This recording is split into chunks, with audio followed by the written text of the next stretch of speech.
Hello, 5th grade. Bear with me because it's Thursday when I'm making this video, but I gotta remember I'm making it for Friday. Keeps me confused. Yesterday we started checking answers for the test study guide. So now we are going to finish going over it. Guys, check RenWeb. If you have a 0 in RenWeb, that means you haven't done something. I think I have one of you that still have some Egypt structure notes to send me, a Women of Egypt, and then I have, I think, 3 of you that haven't done Simple Solutions Quiz 15, as of when I'm making this video. All right, test study guide. I told you to use either page 106 or skill sheet 15 to study the map. Remember on the test, you're going to have a bracket here and a bracket here. That's for Upper Egypt and Lower Egypt. And remember, the Nile flows backwards of what you would think. So Lower Egypt is at the top, Upper Egypt is at the bottom. Of course, right here is the Red Sea. The Red Sea, I say, looks like a snail. So between the snail's antennas, or technically eye stalks, is the Sinai Peninsula. And on the Sinai Peninsula is Mount Sinai. Got all your S's there. Of course, you got to be able to find the Nile River. Your 2 cities, remember, are in alphabetical order. M on the top, T underneath. So Memphis and then Thebes. And that's it for the map. So it's one of your easier maps, actually. Yesterday, we had made it through defining plain, plateau, and valley, and mountain. The master questions, those questions right there are what is on, or what are your matching. Those 8 things are. Then I goofed and started trying to give you A questions. You don't need to know A questions. It's B questions. Got things a little less scattered today, so maybe this will go better. But we're on B, B6, which is shadoof. That word I just love saying because I think it's a fun word. A shadoof, this is an modified true false. A shadoof is an irrigation device used by the Egyptians.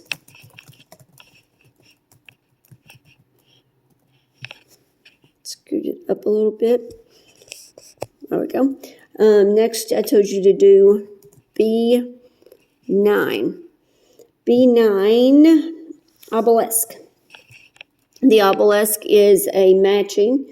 The obelisk is a tall, don't ask why that got capitalized, tall pointed pillar representing the sun god Ra. B10. B10 is scribe. Scribe is modified true false. I don't need that. Whatever that was, it just popped up there. There we go. Scribe. Secretary to the ruler in a court is a scribe. B12. B12 is papyrus. It's the world's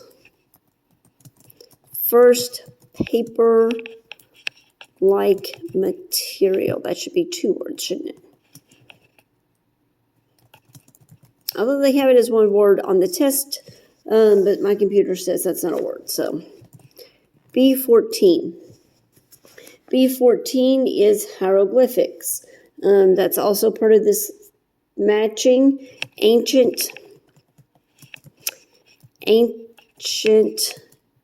Egyptian writing using pictures to represent objects. Remember, the good thing about this is if I'm going too fast, you can just pause me so that you can catch up with me. If I'm going too slow, sorry, I'm trying to multitask. I got too many things flowing through my head here. C1. King of Upper and Lower Egypt, Menes. Remember, he is the Mene who combined the two kingdoms.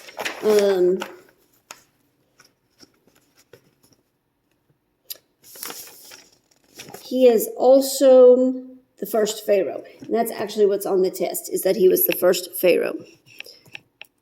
Because he combined the kingdoms and then became the first pharaoh of the combined kingdom. So the question on the test is the first pharaoh. No, I told you wrong. Ignore me. I got my questions confused. Menes, he's the one who combined the two of them. Why can I not find the question though? But he's the one that combined the two kingdoms. The upper and the lower. Yep. The king who united Upper and Lower Egypt was Menes. I got my questions confused. All right. C2. First pharaoh. That's the one I was thinking of. Akhenaten. Yeah, I didn't remember how to spell it. That one is a matching, so you don't have to worry about spelling the dude's name. C3. Built the Great Pyramid as his tomb. That's Khufu. Pretty sure that one's also matching, so you don't have to worry about spelling his name. Of course, I'm not great on spelling anyway, but C4. A vizier mentioned in the Bible, Joseph, went from prisoner to being second in command. C5. Ancient Egypt's only woman to Pharaoh. Remember Hat? She put. There's actually an S there, but Hat she put. She was the female Pharaoh with a fancy hat on her head. C6. The Pharaoh whose tomb is more famous than he, King Tut, or King Tutankhamun. And it does spell out his full name, and it's matching, so you don't have to worry about the fact that it's the whole name spelled out. All right, and that was all I had you do last night. So, your homework for Monday is by Monday you need to have finished the test study guide. Monday we will check the rest of the test study guide. The test will be on Tuesday. It will be a closed book test, so you need to be studying it, ready to take a closed book test on Tuesday. Hope you all have a great weekend. Miss seeing you all, having you in class.